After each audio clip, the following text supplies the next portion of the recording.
It's the big 5-0. The big 5-0. Da-da-da-da-dum, da-da-da-da-dum. Episode 50. 50. We should have had a party today. Woo! Yeah! Hey, everybody. Hey. I'm Marian LaSalle. I'm in Houston, Texas. This is And I'm my Russ partner. Johns in Arizona, sunny city, Arizona. Somewhere in Arizona. Undisclosed location, right? Right. Fun city. And I'm still on the mend. Marian, Yeah. you had the show last week.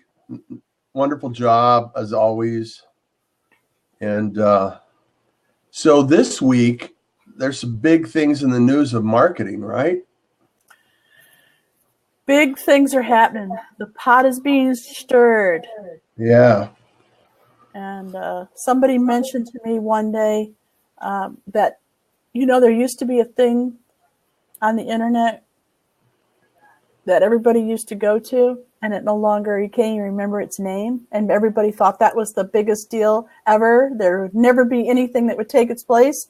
And then Facebook came along and took its place almost overnight. And now they're saying the same thing about Facebook. There's people behind the scenes right now creating the code to take over all the people that are disappointed in Facebook. So, think of what Facebook was, right? Facebook was the place that you went, hang out with your friends, have fun, have conversations. And it was for a good cause. The reason behind it and everything that developed around Facebook, and Mark Zuckerberg, bless his optimistic heart, he really attempted to live up to that reputation. And for whatever reason, when you have 26,000 employees, somebody is going to be a little malicious and take advantage of some of that information. And now that the chink is in the armor and that trust factor has been eroded, where do you see this going, Marian? What do you see? What are the conversations you're hearing online in your circles? I've been hearing this for years and years and years. I hate Facebook.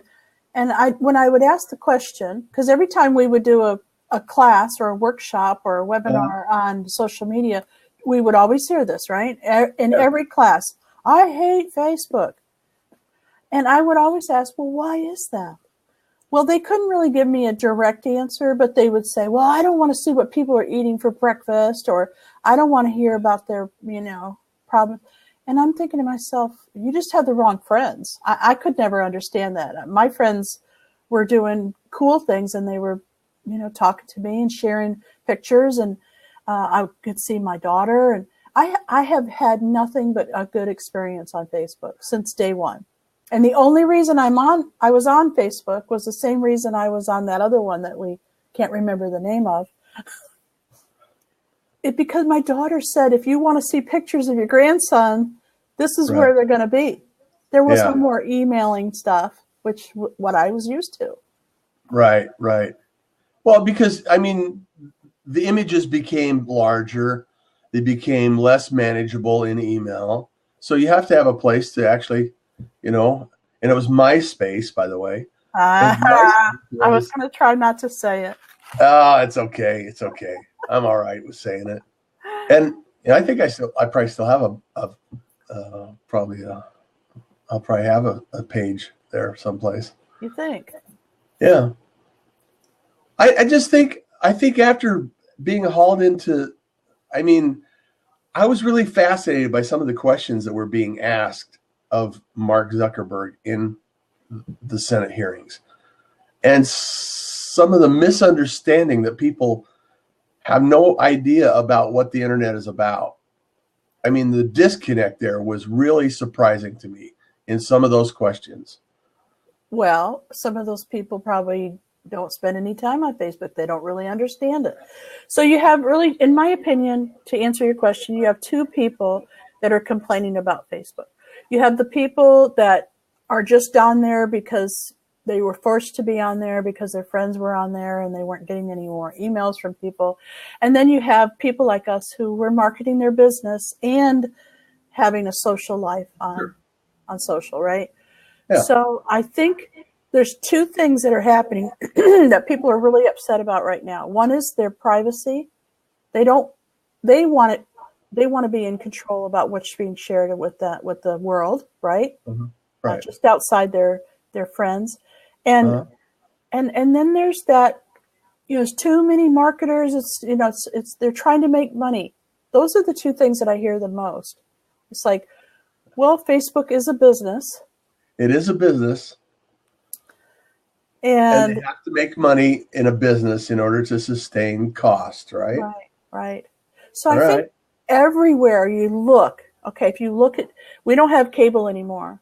Because I was flooded out of Houston, I had to move, and where I moved to, they don't have cable, so I started watching everything online.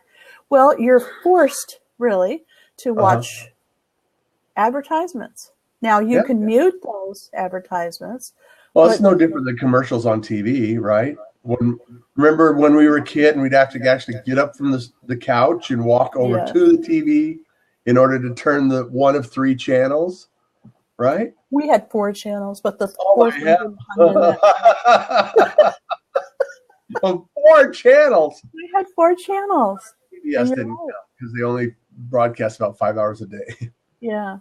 So I don't think that is ever going to go away. So if you're one of those people that are complaining that you're getting too many marketing messages, I'm sorry, but that's just the way the world is going. That is the way that they pay for a lot. Otherwise, it'd cost us a lot more. Television wouldn't be free. YouTube wouldn't be free. There's ads. Okay. That's just the way it is. So get it through there. So one of the questions that came up was, would you pay for a commercial-free experience? And some people will. Yeah. Some people will definitely pay for that. You know what that's called, don't you? No. YouTube Red. Oh, yes. Okay, on YouTube. Yeah, well, we were definitely going to be talking about YouTube today because that's where a lot of people are jumping off. We'll come back to YouTube in a moment. Yeah, that's where people are going. So I'm really fascinated to see, because I've been disillusioned. I've been disillusioned with Facebook. I've been shooting video every single day on the same channel for almost 100 episodes. That's 100 days straight on a single channel. Haven't promoted it, haven't pushed it out there, haven't purchased ads. And the organic reach is like 0, crickets, right? It's not worth it, is it? As a marketer, it is not worth your time and your effort to do that. Not organically. Nope. Not organically. So I guess my question would be is, if you wanted to take that channel now, or any channel, name the channel, and you wanted to grow that channel, it would be an interesting experiment to see how much you would have to spend in order to get an audience of any size on that channel. Well, one of our clients just happened to talk to me about that yesterday. He said that they had a certain amount of budget that they were using for ads. Now, he didn't say exactly where those ads were, but I was assuming it was Facebook. And he said they were getting some pretty good response, so they decided to double their budget. But they didn't get double. They didn't get anything. There was nothing more coming through. So they reached a maximum threshold, and that's the amount of traffic they received. That's right. Oh, interesting. So I think everyone would have to do their own experiments depending on what it is that you're selling, what it is that you're promoting, whatever it is that you're trying to reach, the audience that you're trying to reach. So you would try it out on Facebook, try it out on YouTube, try it out on some of the other channels that your audience might be. But you know the beautiful thing about it? Yeah, you know the beautiful thing about it, though? is Facebook does, and I have to give Mark and his team a lot of credit for this, is there's a lot of data that you can receive from that, right? Now that may all go away. However, the amount of data that you can receive for an advertiser on Facebook and marketing, it gives you you can get really good. People that study Facebook advertising and get really, really good at it can really dial it in and really help a marketer get the message to the right people. Because that is truly all data. It's data. Let's talk about LinkedIn a little bit, Russ. Now, I know you're really active. I mean, are they being affected by any of this? I don't hear a word about LinkedIn. Well, LinkedIn last year was purchased by Microsoft, and Microsoft is big in big data and enterprise. And I've been on LinkedIn since 2005, and originally it was no more than a online resume, and a lot of what you had in your profile was search terms that you would use in searching for a job. Now, in the last few years, it's evolved into a business-to-business strategy. There are 500 million users on LinkedIn. Not as much as some other platforms. However, there's a lot of active users on LinkedIn, and over 40% of those are CEOs in companies. So decision makers. So rather than dealing like on Facebook, where you have to sift through, your grandma or your Aunt Sally or your sister's cousin's brother's, little niece, these are people that are actually business owners doing business in business. And everybody there understands the fact that this is a business platform, and we're here to do business. It's here to generate revenue. And so that's good and it's bad because, automation, as you know, I'm a fan of automation. So some of the automation that takes place is like you get a connection request, you accept the connection request, and 2 seconds later you get hey, I'm an SEO company and in some country that we want to sell you some stuff and look at our portfolio. And you can see both sides of the equation where it's done right and it's done completely wrong. And so it's no different than any other platform. The difference though is that, and it's improving, LinkedIn gives you some data. It's not the degree of information that you receive on Facebook. They are improving and it's changing. However, there's some videos there that I've had 7,000 views on, and a view is considered counts only after it's been played for 3 seconds. So if your video has been played for 3 seconds, then it counts. And so to me, that's a more focused reach and a better use of my time. Now, I've had a lot of conversations from LinkedIn. And so now the process is crafting the message, crafting the workflow and the process in order to convert that into business. So, building a relationship, because really what you're doing is building a relationship with these people.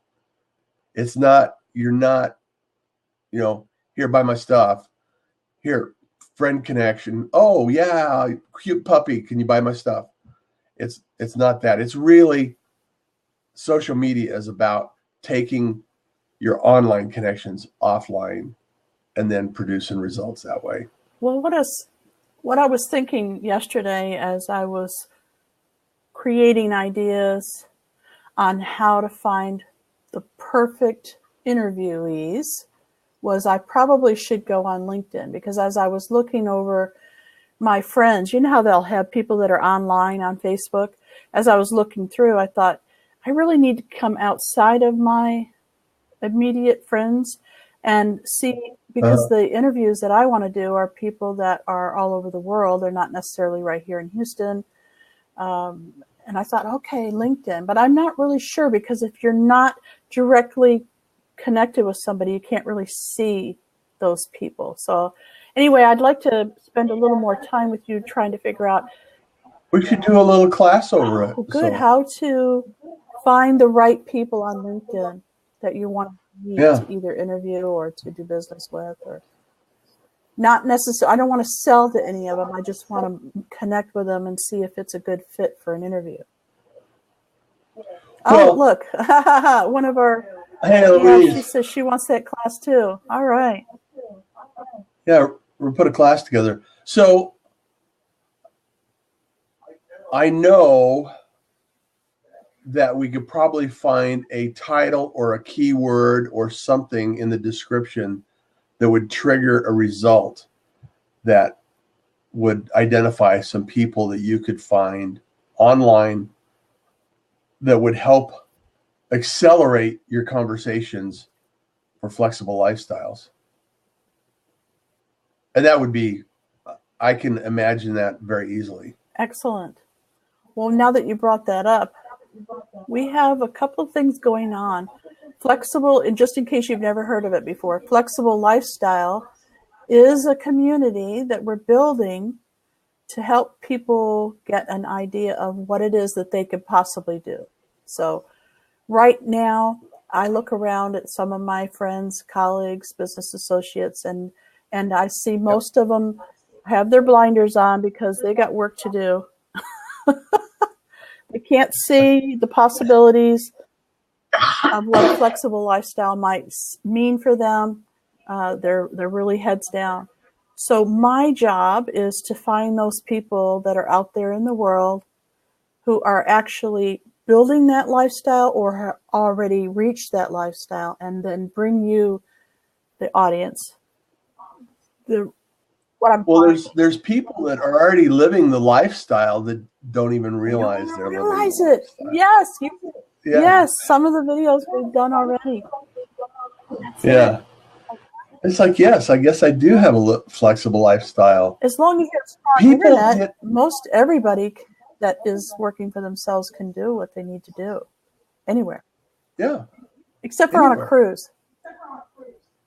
You can't. Yeah, you don't want to be anywhere on a cruise. You want to be on the boat, right? Well, you can't get good, strong internet, even if you pay a whole lot. Everybody was complaining. I didn't even try. As you noticed, you went a week without hearing from me. Was that really weird or what? That was really weird. It was 2 weeks because when you got back, I was sick. That's true. So. That's true. Yeah. So okay. I'm still not back at 100%. So I'm really excited about this new class that you're gonna get together. We'll do a webinar on how to find the right people on LinkedIn to connect with. Didn't we do a webinar on LinkedIn? I think we were going to. I don't think it ever happened. No, I thought we taught some classes on LinkedIn. Maybe Future Media Association. Future Media Association, we did. Yeah, those were live. Yeah, let's do a couple webinars on LinkedIn. I'd really like that because I have a need. Yeah. And isn't that why you develop things, is when you have a need? And look, we already have somebody that wants to join the class, and we haven't even named it yet. But I think, so this particular class webinar that we're looking at is a little different than trying to find somebody to sell to. It's actually trying to find somebody you want to connect with. I like that. Yeah, how to find the right connections on LinkedIn, something like that. Yeah, because like you said, some people are looking for a job and they go to LinkedIn, and some people are like me, they want to interview someone. Speaking of webinars, before we move on to something else, I want to let you know that we do have a webinar this Thursday, which is going to be April 19th, but there will be a replay if you miss it. It's from 6:30 to 8:30 Central Time, And I'm going to put the link in the sidebar here, but in case you're listening to this, iTunes or some other place, it's flexiblelifestyle.us/webinar. Yeah, so sign up. Oh. Sign up for that. Oh yeah. It's a good one. Nothing but good feedback. We had our first one a couple weeks ago, and nothing but really good feedback. And it's really important to understand what potential there is in a flexible lifestyle, right, Marian? Yeah. You've been studying this quite extensively in the last, 30 days, 60 days or so? I'd say 3 months or so, but I didn't know what I was researching. I was just going with a passion of mine, which is watching people that are living in a motorhome or an RV of some sort and traveling around. I really got interested in that. And so I started watching people on YouTube. And so just by watching that, I started getting ideas. And not that I want to sell my house and move into an RV. That is not my goal. But I just found it fascinating to watch these flexible lifestyles that people were just doing whatever they wanted to do. There's an entire, I always call it the red car syndrome. When you start noticing a community of people, right, like the mini car community, the minis, the cars. Yes. There's an entire community around that car, just like Mustangs or antique cars or hot rods or motorcycles. There's an entire community around these things, right? And you'd never know that unless you had one of those cars. Right.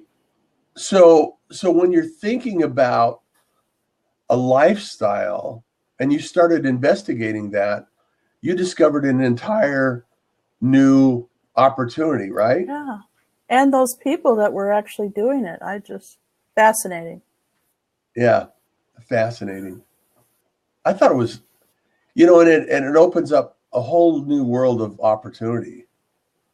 So what's the biggest takeaway that you've discovered from going through this process that we're going to be sharing on flexible lifestyle? What's the question? What's my biggest takeaway? Yeah, what was the most surprising thing that you discovered along that, just observation and the discovery of people in a flexible lifestyle and what was possible? Okay, so I found that what's possible is that real money is being made by these people. Real money is being made by artists and YouTubers and videographers and bloggers. Real money is being made, not chump change, not spare change. They're making a really good living and then some. And another thing I've started noticing, I already knew this, but really got in there really solidly, is that the communities that they're building. People are very community oriented, and they're really loyal. When they find somebody that is doing what they really want or what they really admire, they're loyal and dedicated to them. There's a theory called 1,000 True Fans. And if I quoted who I think it actually started the theory, I'd probably get it wrong because there's actual book on 1,000 True Fans. And this idea that these 1,000 true fans will support you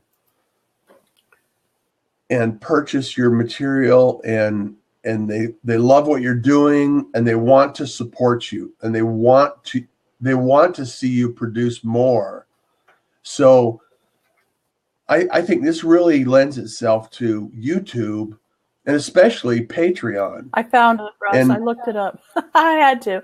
It's Kevin Kelly, and the book is Kevin Kelly. The Technium. Ooh, that is not a word I'm familiar with. Technium. Technium? Yeah, I'll put it in the chat. Yeah. And the whole idea, though, is that there are people that want to support you. Right. And that's the whole purpose of Patreon, right? That's right.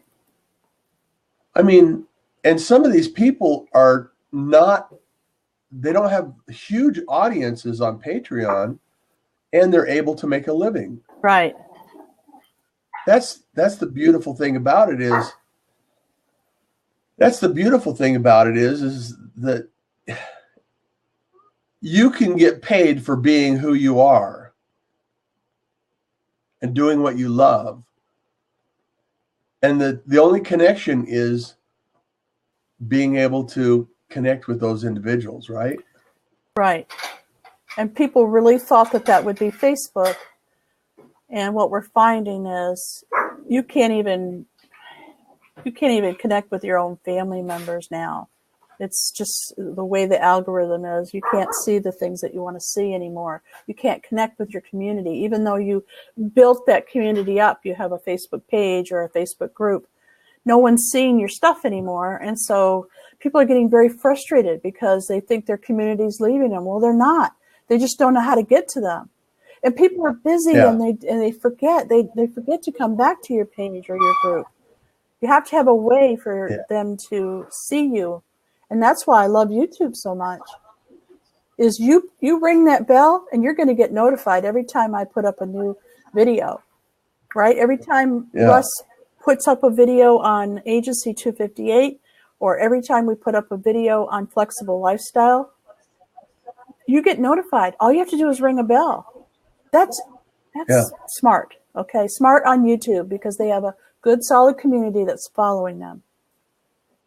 Well, and also that a lot of people haven't really thought about is that YouTube is a search engine and it's owned by Google, who's the largest search engine in the world. YouTube is the second largest search engine in the world. I mean, how many times have you looked up you gone to YouTube to look up how to do something? You know what, Russ? I want to mention this because I was uploading a video yesterday. It was a fantastic interview by a lifestyle consultant. She travels the world and she teaches classes specifically to women, and she teaches them how to travel solo. It's called sheflysolo.com. Anyway, as I was uploading the video, I'm putting the description in, and when I hit save, I noticed that YouTube put up a new something for me to read, and it said some of the description may show up in Google searches. And I thought, I mean, we knew it was happening, but now they're telling us about it. Right. Well, now, as of last month, we can fire up the browser, Chrome browser, go to YouTube, do a live video, just like that other website, right? I mean, LinkedIn doesn't have that, and it just really upsets me that they had it and they turned it on and then they turned it off. I remember the day that it happened, and I was so excited. I actually made a post about it. So if there's a lot of things I don't care for LinkedIn. Like they turned your videos upside down? Yeah, like they turned my videos upside down. I was the upside down man. That's what started this whole daily video thing. In the first place, it's like, okay, screw you. I'm gonna do video every day. Well, we're almost out of time. The show's coming to an end. Is there anything? I know 30 minutes go by very fast. So repeat. Tell us what is going on this Thursday, April 19th, from 4 to 6 Arizona time, or is it 4:30 to 6:30? 4:30. Yeah, and it's Central Time. It's 6:30. Eastern Time. It's 7:30. And it is in the PM, so in the evening after you get home from work, okay? We are going to be teaching not only how, but you're going to have a community that will support you to get paid for your time, your talent, and your efforts by using video on YouTube and connecting your community to Patreon. Yes. It's a beautiful thing. Be there or be square. Yeah. And for those that know me, Marian had to talk me into this. What? So. What did I talk you into now? Well, the whole Patreon Oh, I know, right? thing. But now Yeah. you're seeing. Now you're seeing. Okay, all right.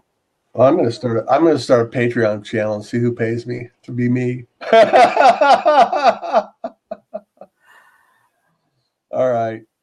So, marketing ideas that work. Thank you, Marian LaSalle. Thank you for being Thank here. you, Russell. Louise, thank you for being here. It's a pleasure as always.